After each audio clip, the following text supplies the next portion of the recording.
When we think about leadership and we think about what that means, those of us who are navigating society and are at the margins of society have a particular insight and view and have had to master certain skills, not just to achieve, let's say, meet a deadline or to provide a deliverable, but just to survive, just to make sure we get from one day to the next.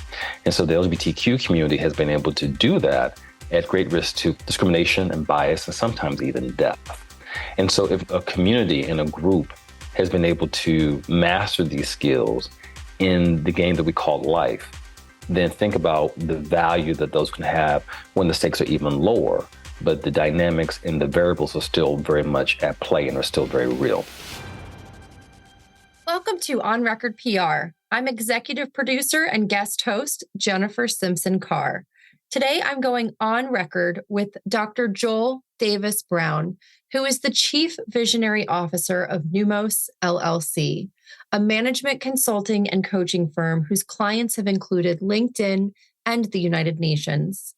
Joel is a co-founder of the Global Inclusion Praxis Model, as well as the Global Inclusion Certification Program, a global institute designed to train practitioners on how to facilitate equity work anywhere around the world. He is frequently tapped for keynote speaking and is the author of the groundbreaking book, The Souls of Queer Folk: How Understanding LGBTQ+ Cultural Values Can Transform Your Leadership Practice. Joel, welcome to the show. Thank you. It's a pleasure to be here. We are so excited to have you today. Thank you for joining me. As you know, a majority of our listeners are professionals and leaders within law firms. So I'm very excited to talk to you today about leadership. And I understand that you are a recovering attorney. I am, yes. Part of my leadership journey was defined by my time in the law firm, but I practiced for about 6 years doing labor and employment litigation and commercial litigation. And so to all my lawyer friends out there, hello, and I'd love to get into this leadership topic. Well, I'm excited because your book is described as providing practical strategies and new frameworks for leading with authenticity and self-mastery, which really spoke to me. A lot of the skills that I think leaders need to embody are things that I frankly did not see, particularly when I practiced. And it was because of my experience in law firms in the legal field that inspired me to start my firm, and also to think about how we could build a new generation of leaders and also build a more heart-centered and people-centered organization. So I'm really excited for this conversation. On our team, transparency and integrity are highly valued. We have seen firsthand through the leadership of our founder that leading with authenticity is not simply like a leadership style. It's an intentional practice that fosters trust, growth, resilience of our team and our team members. So I'm personally excited to speak with you today about leadership and specifically for our listener base, organizational leadership and what that looks like and lessons to be learned. So let's start by laying a foundation around culture. What defines culture and why does it matter? Thank you for asking the question. It's a really important one. Your values determine your culture. And so what we know is that the values are the DNA of who we are, individually and collectively. They represent who you are at your basic level. They speak to your aspirations. They also help to guide your behaviors, norms, and practices if there is alignment. So for organizations, it's really important to be intentional about what that culture means. What sometimes can happen is a culture or an organization can have an idea and say, well, these are our values, but those values need to be translated into behaviors and standards, metrics, i.e., what does this mean in terms of my day-to-day interactions? How does this govern how I'm going to interact with my coworkers, my peers, stakeholders, the customer base, and the community? The clearer and the more explicit that organizations can make that, as well as the willingness of organizations to allow people to engage those values and to bring in their own sensibilities, the more successful they'll be in creating an organization that is inclusive, equitable, and one that creates a sense of belonging. I really appreciate what you've said about day-to-day interactions. I think oftentimes when we think about culture, we think about almost tactical things, like things that we're going to do to show how great we are as a culture. We're going to provide snacks in the kitchen for those who still go into the office, or those types of gestures. But really, I appreciate that sentiment of it's the day-to-day interactions we have with our colleagues that truly demonstrate the culture of an organization. So, what are the traits of a self-actualized leader, and how can we adopt them? Wow, you're asking some really great questions. So I think, and to your point, the organizations that are really employers of choice spend probably more time focusing on the internal dynamics than they do the external dynamics. So in doing so, what does that mean? And that gets into your question of developing self-actualized leaders. So a self-actualized leader is one who is able to realize their full potential. They are on the process, they are on the journey of not only shortening the gap, but making sure that there's alignment between what they say and who they say they want to be and how they actually show up in their environment. It's important for leaders to understand that in order to lead others, you have to lead yourself. And that again comes back to understanding what is it that are your values, what is your mission, what is your purpose, and what are your talents, and how can you use those talents in an authentic way in order to be your best self. It means showing greater commitment to those values. It means having the ability to examine oneself and take self-inventory. It also means having a growth mindset, which means that when you encounter new situations and new people, which we do inevitably every single day, looking at that contact point and saying, what is it that I can learn here? What is it that I can learn in the moment when I'm engaging with someone from a different background? What is it that I can learn from this different circumstance? What is it that I can learn within this container? And what is it there that I can use to be better? And what are the things that I may learn that I want to release in order to reach my full potential? And that is a constant process. That means engaging in reflection, having open dialogue, and also taking time to talk to a number of different peers, not just the ones who are friends and not just the ones that we are accustomed to, but a number of different people to get that full body view of how am I showing up and what is my impact. That's if you do that, and then you commit to taking action steps, because it's not just about getting information. It's about taking actions, observing what happens in the environment, receiving feedback, reflecting on what you can do differently, and then adapting the behavior. And that is kind of the cycle that I think for many of us, if we can do that, we can actually move forward from a place of stasis to a place of future growth and development. It sounds like, and you said looking inward versus externally. And again, I really appreciate that, because I think for leaders, looking in the mirror and learning from every experience just helps them develop and grow, and helps them come back better and lead better within organizations. And that feedback is so important when you're in that moment, and understanding what could have gone better, or what you could do differently next time. I had a friend share recently with me an experience with a different culture, and the woman was kind enough to share some really tough feedback. And the woman who was in the experience hadn't received that feedback before, and was very grateful for the opportunity to learn and share that experience with others, so that she was growing from a situation that she was in. So without going into too many details, I know that was vague, but I really appreciate that inward kind of look in the mirror perspective. Yes. I think what you're saying speaks to, when we think about leadership, we think about leading others, leading a team, leading an organization. And the difficult, the scary, but the very necessary thing is to look within to say, what is it that I'm bringing to the mix? What are the emotions, the unresolved thoughts and feelings, the traumas? What's the thought process that I'm going through that perhaps may or may not be helpful in a particular situation? And what can I do about that? That's where I think a lot of schools, philosophies, and I think a lot of leaders have gotten wrong, is that we're looking at leadership strictly as an external orientation, instead of realizing that there is a very necessary internal dimension.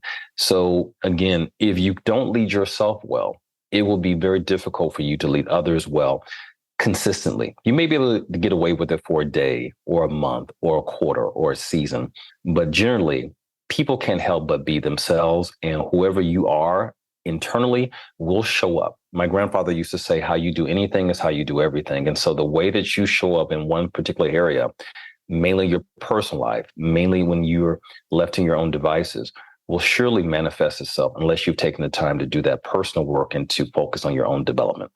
I love that quote by your grandfather. And Thank you. your comments bring to mind Maya Angelou's quote, which is, "Now that I know better, I do better." Exactly.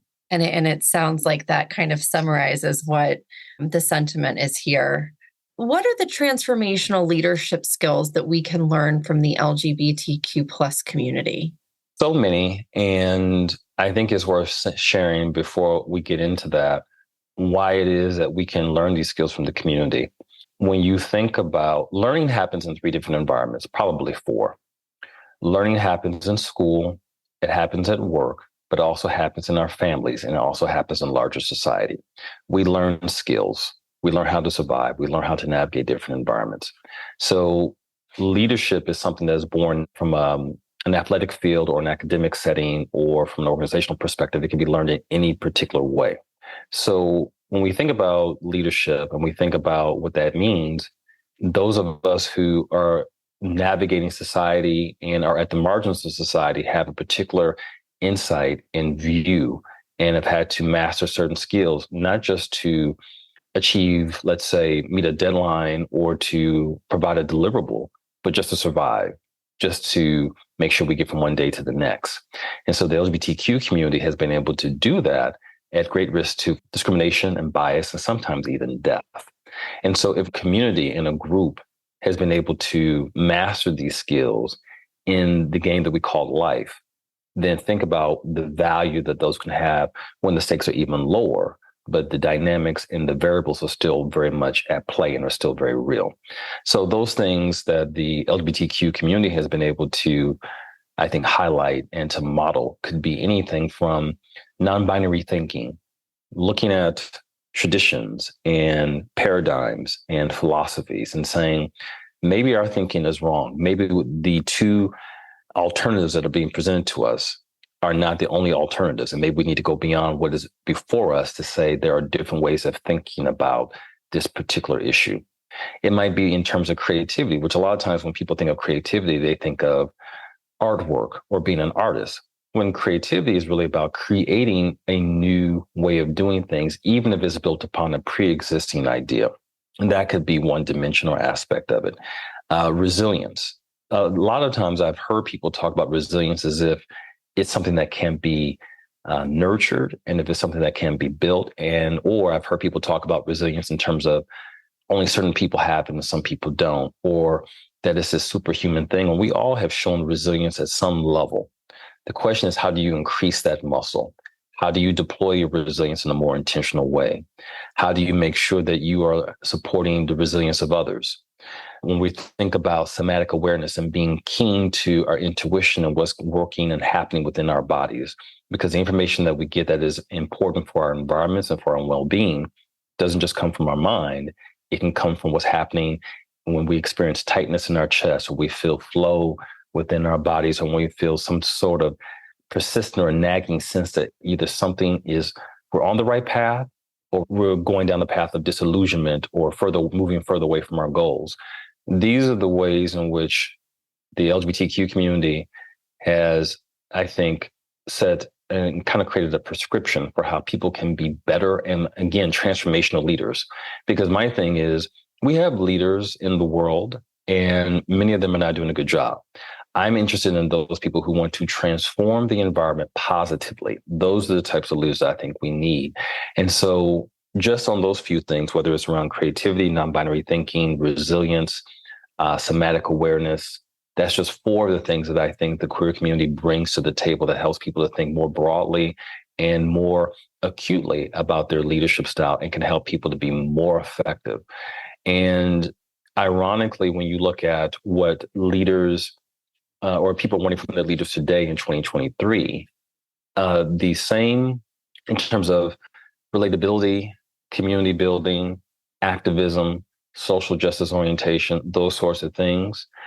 The same things that people are saying are missing for the leaders are things that the LGBTQ community has been able to model and to embrace by virtue of its cultural pathway for quite some time.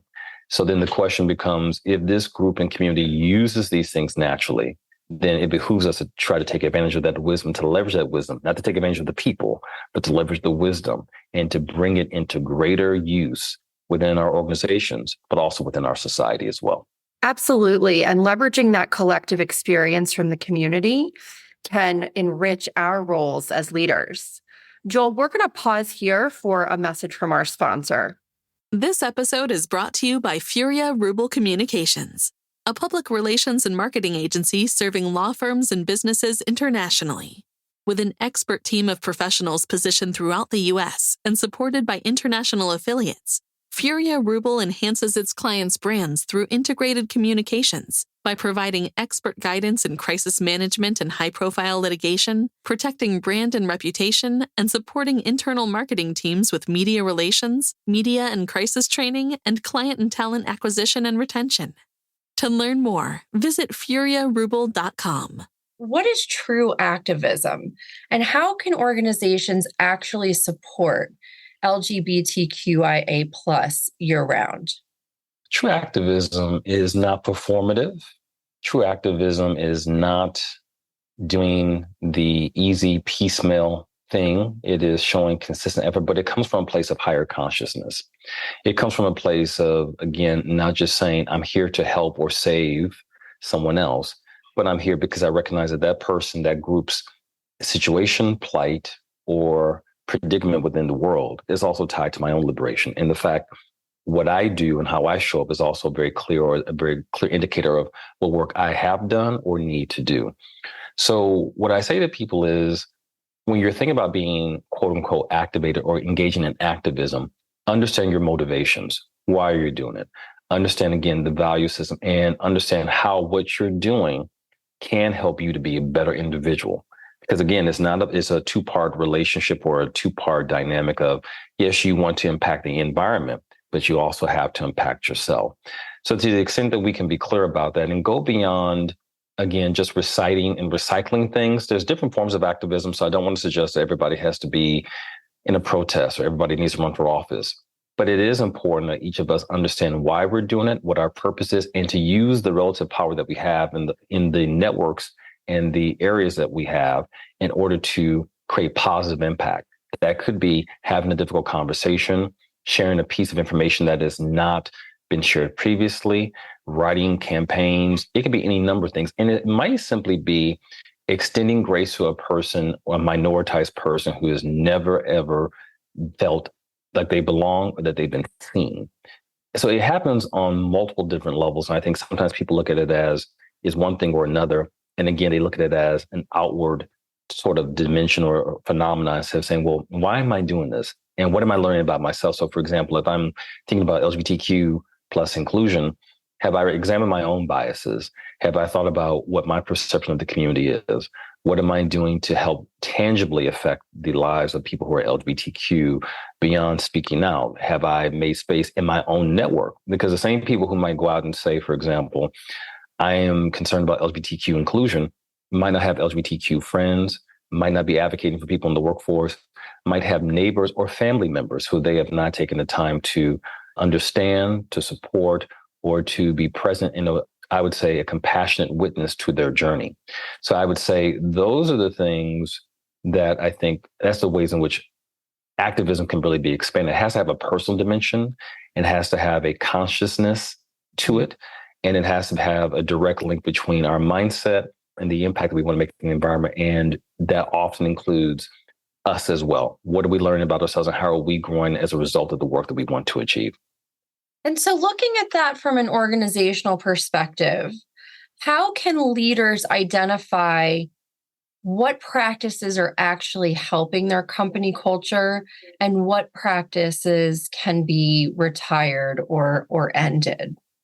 I think that comes from having regular conversations, and those quote unquote conversations can either come in the form of one-on-one conversations to say, are you seeing results? In particularly talking to, again, minoritized populations, whether we're talking about LGBTQ, people of color, women, people who are with disabilities, religious minorities, et cetera, but speaking to them and saying, are you feeling the changes? Because it's one thing for you to have a strategy or an initiative and to say, we're doing these great things, but can the people who it's designed to help liberate and support, can they feel it? And if they can feel it, then there's a breakdown, there's a gap that you need to account for. I think regularly engaging in surveys to understand what the climate and temperature is within the organization, but then also measuring capacity. And this is a very important thing. A survey will measure people's attitudes. Assessment measures their capacity. The difference is, what is my capacity to actually do the very things that I've been asked to do?